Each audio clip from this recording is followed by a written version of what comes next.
Psychomotricienne. Ce métier ne vous dit peut-être rien. Et pourtant, son rôle est essentiel pour aider les patients, petits ou grands, à améliorer leur motricité, à canaliser leur agitation ou encore à appréhender leur environnement. Anaëlle a 25 ans et elle a décidé d'en faire son métier. D'une nature douce et empathique, sa passion est née de son désir de protéger sa petite sœur lorsqu'elle était encore petite. Ça n'est sûrement pas un hasard si elle a rapidement décidé de se spécialiser dans la prise en charge des enfants. Aujourd'hui, elle nous raconte son histoire. Vous écoutez De Voix en Voix, un podcast de l'Opco Santé.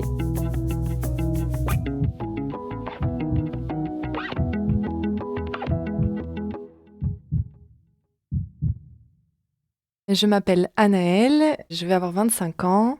Je suis psychomotricienne depuis 2022 et j'habite à Saint-Gaudens, dans le sud-ouest de la France. Je travaille dans un CMPP, un centre médico-psychopédagogique, avec des enfants avec des âges qui vont de 3 à 15 ans et qui sont atteints de troubles du neurodéveloppement.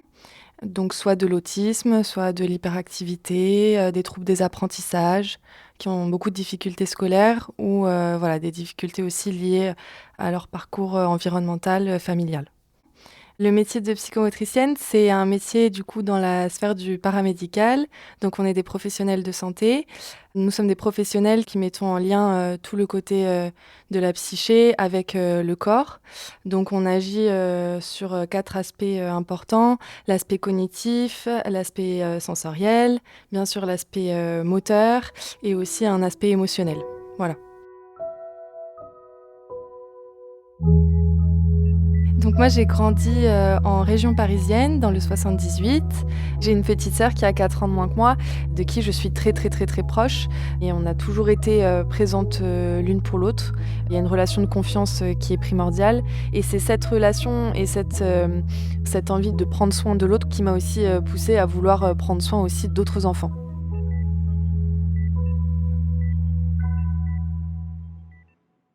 Faire un métier où j'aide les autres, je pense que ça fait partie aussi quand même de ma personnalité. Même quand j'étais au collège ou au lycée, je restais pas vraiment avec, on va dire, les gens qui avaient déjà des amis. J'étais beaucoup avec les gens qui étaient un peu plus à part. Même moi, j'ai toujours été aussi quand même à la recherche qu'on m'aide aussi. Je pense que chacun peut l'être. Quand on vit des choses dans sa vie, on a besoin de ce renfort. Je me souviens quand j'allais à ma prépa, il y avait toujours un sans-abri qui était dans le métro, c'était tous les jours où je le croisais, je lui apportais des repas et tout. Cette aide de l'autre, c'est quand même, je pense, un peu inclus en moi, quoi. J'étais en seconde générale et en fait, c'était un peu difficile pour moi. J'étais dans un lycée privé où ils en demandaient beaucoup aux élèves. En sortie de seconde, on m'a clairement fait comprendre que je pouvais pas aller en bac scientifique général. Donc du coup, on m'a conseillé soit de faire, à l'époque, c'était un bac ES, économie et sociale, soit un bac STMG. Donc plus du management.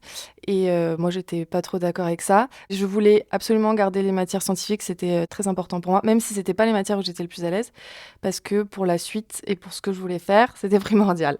Donc j'ai demandé quand même à faire un bac scientifique, un bac STL, donc sciences et technologies des laboratoires. Et j'ai fait ce bac scientifique, mais j'ai plutôt excellé dans les matières littéraires et un peu moins dans les matières scientifiques. Mais j'ai réussi à avoir mon bac. Et du coup, après, je suis rentrée en prépa pour préparer les concours de psychomotricité. Il y a une psychomote en particulier qui m'a beaucoup marquée et c'est elle qui m'a donné envie de faire ce métier. Il me semble que c'était en première ou en terminale.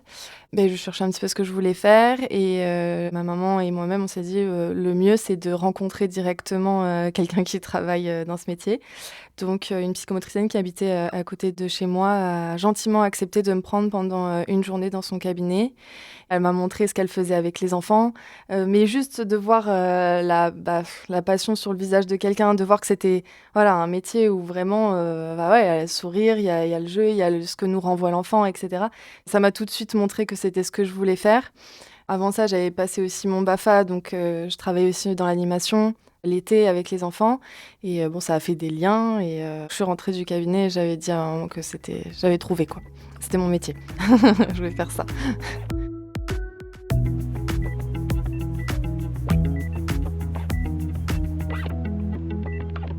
À la sortie de mon bac, j'ai postulé à des prépas qui préparaient pour les concours de psychomotricité à cette époque-là. Donc c'était des prépas de 6 mois où on faisait du français et des sciences. Donc j'ai été prise à une prépa qui est en lien avec une école qui s'appelle l'ISRP, l'Institut supérieur de rééducation psychomotrice, qui est à Paris.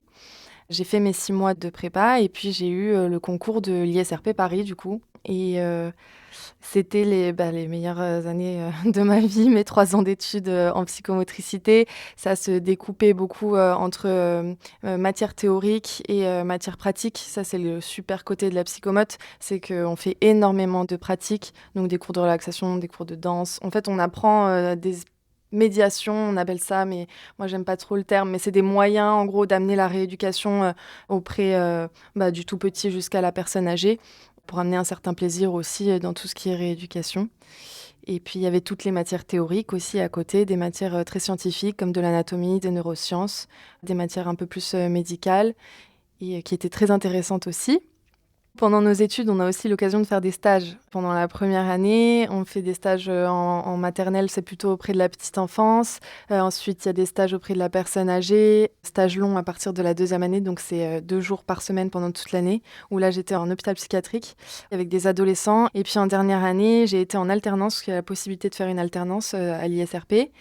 Et en fait, tous ces stages et les rencontres au fur et à mesure des patients, etc., ça conforte complètement ce que je voulais faire, le contact avec l'autre. Même les maîtres de stage que j'ai pu avoir, j'ai été extrêmement bien entourée par des super professionnels. J'avais aussi des amis dans mon école qui ont été génialissimes. Donc j'étais très très intégrée dans cette école, j'étais dans le B2, enfin c'était très très humain.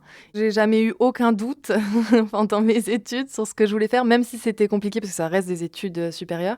Ça m'a clairement confortée dans ce que je voulais faire.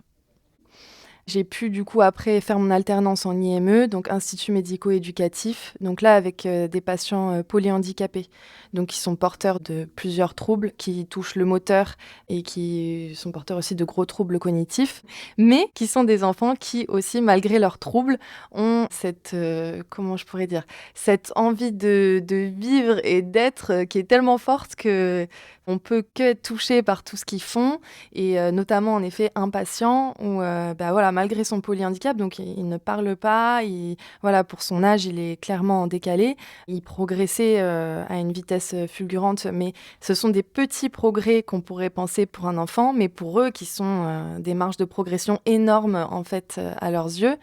Et voilà, l'accompagner pour être le plus autonome au quotidien. Et ce lien avec cet enfant, il m'a marqué particulièrement. Il a été notamment un de mes sujets de mon mémoire de fin d'études parce que il arrivait devant ma salle de psychomotricité, il rigolait, il était souriant. Et ça se voyait qu'il prenait réellement du plaisir dans ce qu'il faisait, malgré tout ce que la vie a pu lui apporter. Et voilà, ça, c'était extrêmement marquant pour moi.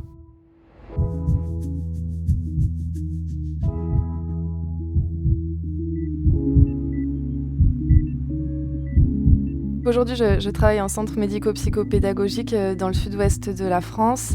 J'ai changé du coup de travail après 3 ans de travail en IME, suite en fait à mon envie de déménager. Quand je cherchais du travail dans le sud-ouest, je cherchais aussi en IME en fait à l'origine. Et il se trouve que j'ai trouvé en CMPP. Donc, qui est une expérience bien différente de l'IME, puisque ce sont des enfants qui viennent, on dit, en ambulatoire. Donc, c'est pas un lieu de vie. Ils viennent juste pour leur prise en charge et ils repartent chez eux, comme du libéral, comme un rendez-vous qu'on pourrait avoir chez le médecin. Ce sont des enfants qui, on va dire, au niveau moteur et cognitif, ont beaucoup plus de capacités que les enfants dont je m'occupais avant, mais qui ont des vécus, par contre, au niveau environnemental. C'est une population qui vit dans la précarité, la grande précarité. Donc, c'est voilà, des enfants qui peuvent être en foyer, en famille d'accueil, qui peuvent avoir leurs parents en prison. Ce n'est pas forcément la cause de leurs troubles, d'ailleurs ça ne l'est probablement pas du tout, mais ça peut jouer fortement sur leur prise en charge et ce qu'ils peuvent donner à voir, notamment à l'école ou dans leur environnement. Je suis très, très, très heureuse aujourd'hui d'être en CMPB. Là où j'ai été contente d'être en CMPB, c'était que la fin de vie de l'enfant, c'était très compliqué. J'ai vécu une expérience au moment où j'ai démissionné de mon travail qui m'a un peu confortée là-dedans. J'ai un patient de l'IME qui est décédé et qui pourtant était plutôt en forme, on va dire, par rapport aux autres enfants. Donc ça a été très, très marquant pour moi. Donc là, me retrouver face à une population où il y a moins ce risque, on va dire qu'au niveau émotionnel, c'est quand même moins prenant. Voilà. Nos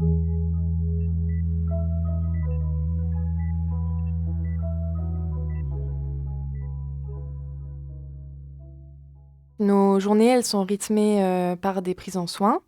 Donc on travaille tout l'aspect de rééducation et psychomotricité. Ensuite, on peut avoir aussi des groupes. Donc là, on travaille avec d'autres professionnels, des psychologues, des assistantes sociales et c'est primordial pour notre travail. Et donc on met en place des groupes par rapport aux problématiques, des enfants et on fait passer aussi des bilans, psychomoteurs. Le bilan psychomoteur, c'est la prémisse de la prise en charge, de l'enfant.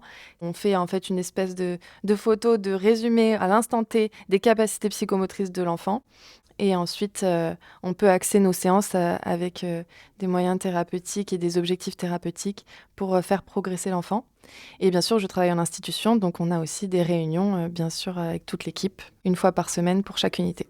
On partage énormément, au niveau clinique, notamment pendant nos réunions, où là, c'est, beaucoup de réflexions, autour des problématiques de l'enfant, de tout ce qui peut se jouer parce qu'un enfant, c'est les enfants qu'on accueille, c'est pas juste, voilà, ils sont autistes, c'est il y a ça et il y a tout le reste autour. Donc c'est très important d'en discuter, de revoir son point de vue, d'écouter le point de vue des autres pour pouvoir analyser et jauger correctement ce qu'on veut pour l'enfant. Parce qu'on travaille aussi beaucoup sur les orientations des enfants. Le CMPP, c'est éphémère. En général, c'est de 2 à 4 ans. Et ensuite, ils vont dans des établissements qui leur correspondent plus, ou alors ils retournent juste, ils sont suivis après en libéral, ou voilà, de façon plus succincte. Donc on les oriente. Les parcours des enfants, ils peuvent être parfois, très complexes. Ils peuvent être, dans des situations familiales complexes et ils ont des vécus qui peuvent être très compliqués. Donc, nous, quand on est en réunion, on présente l'enfant, ce qu'il a vécu et puis après on présente aussi, ses difficultés médicales et paramédicales. Donc dans ces cas-là, nous, en tant que professionnels, on se reçoit, toute la situation que l'assistante sociale a pu, établir, avec les parents ou avec l'aide sociale à l'enfance. Ça peut être, très prenant au niveau émotionnel. J'ai pu sortir de réunions des fois où ça pouvait être, assez compliqué. En général, mes collègues le détectent tout de suite et font très attention on fait très attention à ça entre nous. On s'épaule, on en parle entre nous, on revient sur, ce qui a pu être dit et en fait, on essaye d'en parler le plus possible pour qu'on ne garde pas les choses en effet pour nous et que ce soit un poids, quotidien.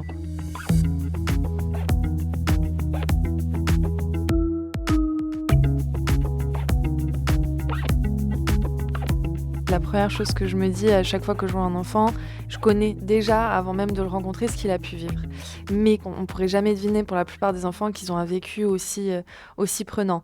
Et on sait qu'on est une espèce de miette dans leur vie, voilà, on n'est pas grand-chose, mais tout ce qu'on peut leur apporter sur le moment T, là où on peut juste les aider à enlever une problématique parmi toutes les autres, si on peut juste les accompagner là-dessus, enfin, c'est déjà quelque chose d'énorme pour eux autant que pour moi. Et moi, c'est mon moteur, quoi, de voir ces enfants tous les jours. Je suis beaucoup plus à l'aise quand je suis en séance avec eux que quand je suis en réunion avec les collègues. C'est un bonheur de les voir sourire, les voir aimer ce qu'ils font, les voir vouloir autant aussi évoluer sur leurs problématiques scolaires et sociales. Ils sont preneurs de tout ce qu'on peut leur donner. Et voilà, ça c'est vraiment l'aspect primordial de mon métier. Pour l'enfant, le moyen principal, c'est le jeu. Les enfants, ils accrochent avec le jeu, donc nous, on utilise le jeu à fond en psychomotricité. Moi, j'évite le plus possible d'utiliser des moyens qui peuvent leur faire penser à l'école ou au scolaire. Nous, on travaille beaucoup l'écriture. Il y a des enfants qui ont des gros troubles graphiques et les psychomotes sont spécialisés là-dedans. L'écriture, ça peut être très rapidement sur des cahiers, etc. Nous, on va un peu plus loin que ça. On va sur le geste moteur, plutôt au niveau du graphisme. Donc voilà, leur faire travailler le côté ludique, leur faire des boucles, des ronds, pas être sur la lettre pure et dure dès le début en tout cas. On peut avoir aussi des enfants qui sont impulsifs, qui ont des difficultés de concentration et d'attention. Donc pareil, on les focalise sur des jeux qui leur mobilisent ces attentions-là. Et après, il y a le côté aussi moteur. On va travailler aussi sur le corps, parce que souvent ça se répercute sur le corps, des enfants qui bougent beaucoup et tout, ou des enfants qui ont des difficultés d'équilibre, voilà, de mobilisation du corps, sauter, coordonner ses mouvements. Donc on va être beaucoup dans des jeux de ballon, etc. Il y a aussi le lien thérapeutique qui fait beaucoup quand même en séance. Créer le lien avec l'enfant, c'est primordial et c'est là où il progresse le plus. Et l'enfant doit généraliser ce qu'on fait en séance au quotidien. C'est peut-être là la plus grande difficulté et c'est là où il faut être le plus attentif, notamment avec les parents.